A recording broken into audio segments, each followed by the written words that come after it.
Now, we can call those service agreements, club agreements, lots of different names out there inside of the industry, but at the end of the day, what we're looking for is getting a customer relationship established, bringing a client into your company, putting them on a prepaid or a monthly debit system, whatever method you want to use, and getting them into your marketing funnel. Without having the client relationship, we don't have access to our shoulder season promotions. We don't have access to the opportunity to communicate with them.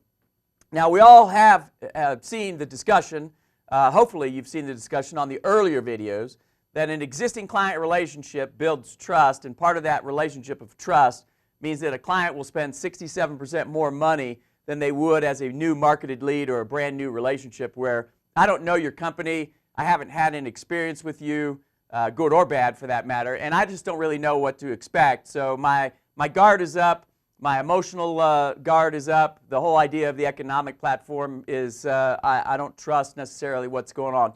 So the process of bringing a club agreement into the company is a marketing weapon. So we need to understand as service technicians, as service professionals, that our primary responsibility is to be able to help the owner and the service department and ourselves and the client build a trusting relationship through the maintenance program.